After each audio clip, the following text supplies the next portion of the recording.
Oliveira has been an absolute workhorse, by the way, and deserves credit for it. 14th UFC start, 9-3 with a no contest, so the results have been there as well. Only one loss for Cowboy spanning his last 8.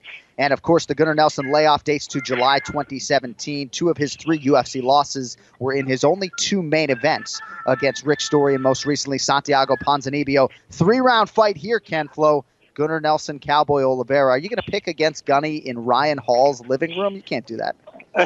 No, I cannot. Listen, I'm going to go with Goonie Nelson. Have you seen a picture of this guy recently? I guy know, looks bro. Doesn't look like the picture we're seeing in front of us right now, I'll tell you that.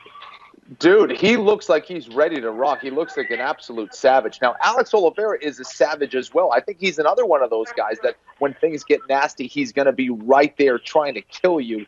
I think he's very dangerous, especially in the clinch. He hits very hard, has very dangerous knees. But I think Gunnar Nelson's advantage on the ground is just going to be too great. I think Gunny takes him down, gets position, and gets a submission on Oliveira.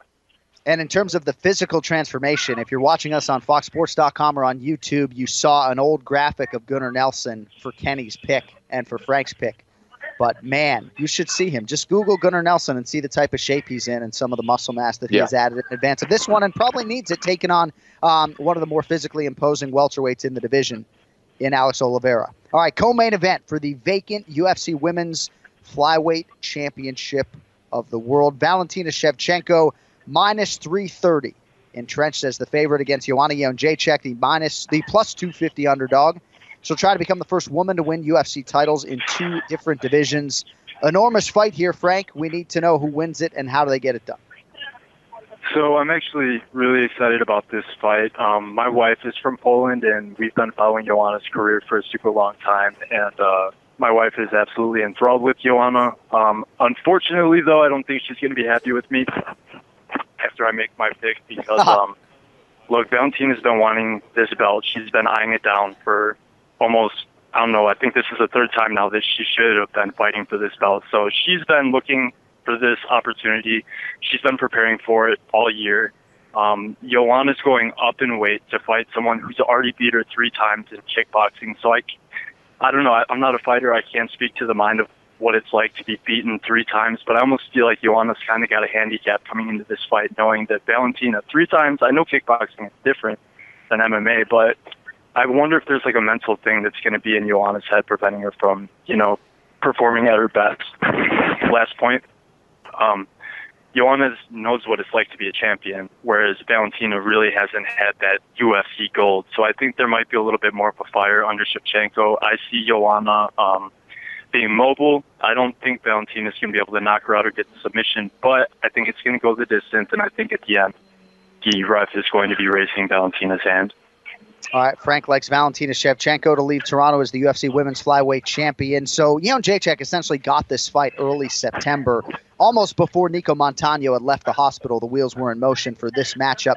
There's obviously a history there, Kenny. If you're looking for advantages for Jędrzejczyk, perhaps it's the UFC Championship experience. This is going to be her 9th UFC title fight. I know Shevchenko's been in a lot of big spots headlining on Fox, but it's only her 2nd championship fight. Vegas has her as a big favorite here. Kenny, how do you see it playing out? John, I would say not only the championship experience, but also her high-volume style. That's how you're going to beat Valentina Shevchenko. I thought that was the difference in Shevchenko's fight against Amanda Nunes. Nunes was just throwing more strikes. She was staying busier. Joanna Jędrzejczyk absolutely has the ability to win this fight if she stays busy and if she gets off to a good start as well. I think the other thing that we're not taking into consideration is the fact that Joanna Jędrzejczyk at 125 pounds will bring more strength and more energy in that fight and hopefully bring more confidence as well. Now, for Shevchenko, she does have the mental advantage. Having beaten Joanna, she's experienced that style before, and obviously it was in kickboxing, but are we trying to pretend that Joanna Jędrzejczyk is going to try to take this fight to the ground? I don't think so. I do think Shevchenko, while she probably will get off to a slow start, she will heat up and pull off a decision win here against Joanna Jędrzejczyk. Valentina Shevchenko, for my money, one of the best fighters, man or woman, on this UFC roster who has yet to realize the UFC championship, and a lot of people think that she will end that drought and get it done this weekend. All right, Frank, finally, main event for the UFC Featherweight Championship, about as close as can be on paper. Max Holloway, Brian Ortega, pick'em fight according to us, minus 115 on both sides. Who wins the UFC Featherweight Championship fight, and how do they get it done? This is a super crazy fight, man. I've been so excited to see this go down for so long now, and now they're finally going to do it, hoping that Max actually, makes it to the scale, and we get to see this on Saturday. Fingers crossed, knock on wood, doing all of that shit to make sure that we get to see this go down. Really, man, I think it's a coin flip. I think that if you say you know what's going to happen in this fight, you're wrong. But it's going to be one of those things where afterwards, in hindsight, when we look back at it, we're going to be like, oh yeah, duh, like that made sense, kind of like with Conor and Khabib. So with Max's UFC, or not, with Max's championship reign at featherweight, you think about who he's fought, and that's Jose Aldo, that's had his soul removed by Conor McGregor. Maybe not. He's had some promising performances after that Conor fight, but I think that Max really hasn't been tried to the extent of Brian Ortega. And similarly, Ortega hasn't really been tried to the point of a Max Holloway. They both bring amazing techniques and skills to the octagon, and honestly, I don't feel good about this pick, but in every single time that Ortega stepped into that cage, I've doubted him, and I didn't think he'd be able to do it. I think Max Holloway's an amazing champion. I think he's a great person, but I think that Ortega's going to get it done in the second round. Submission victory, Brian Ortega. All right, Frank Ardito going with Brian Ortega by round 2 submission. Frank, good stuff, man. Appreciate you listening. Thanks for your time today, sir. We'll talk to you soon. Thanks, Phil. I really appreciate the opportunity. Our pleasure. There he is, Frank Ardito, representing Chicago, Illinois. All right, let's get into this a little bit, Ken Flo. Max Holloway, Brian Ortega. I cannot wait to get to Toronto. Holloway has won 12 in a row. I'm a little bit worried about the fight before the fight for Max, right? I'd be lying if I didn't say that I'd have a clearer picture on Friday night. But as for the backdrop on this fight, if you don't know, Brian Ortega was very bothered as to how things went down in July when they were supposed to fight. It was UFC 226, 3 days out, July 4th. Holloway diagnosed with concussion-like symptoms. Fight was canceled, but Jeremy Stevens and others were called to fight Brian Ortega, and Ortega didn't want to accept that fight. And I think in hindsight, you can say that was a wise choice, because not only is he getting a shot here, Kenny, for the undisputed UFC Featherweight Championship, but he has language in the contract now so that if Renato Moicano is the opponent this weekend, he's still competing for that undisputed UFC Championship. All of that being said, Max Holloway hasn't lost a fight in a very long time. We all think it's going to take a special effort to dethrone the champion. Close fight on paper, Ken Flo. How do you have it?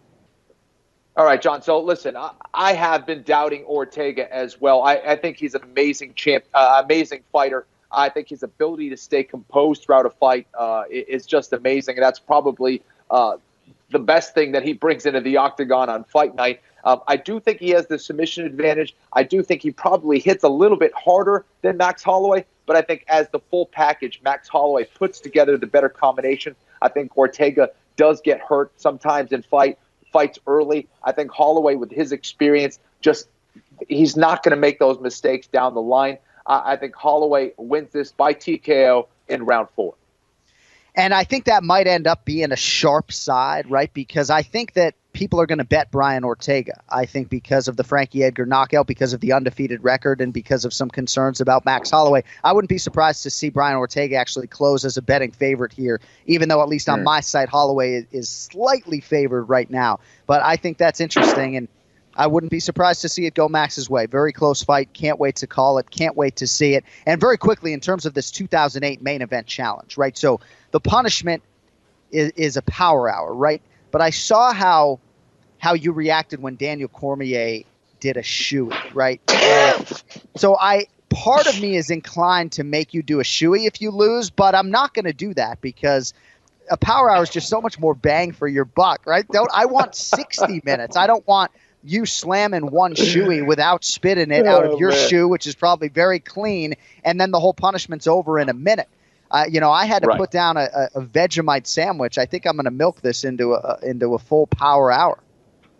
Honestly, the power hour would be more difficult probably for me. But, man, what a wimp I am on UFC. So did you see that? It just said no to the shoey. I mean, I gotta work on my manly. Well, Well, the only thing I'd say in your defense is you have, a 9-10-month-old at home. I don't think the pediatrician would be advocating for her father to start drinking out of shoes. Bring a bunch of germs back to Venice. You don't need to be bringing the germs back to Venice. Oh, God.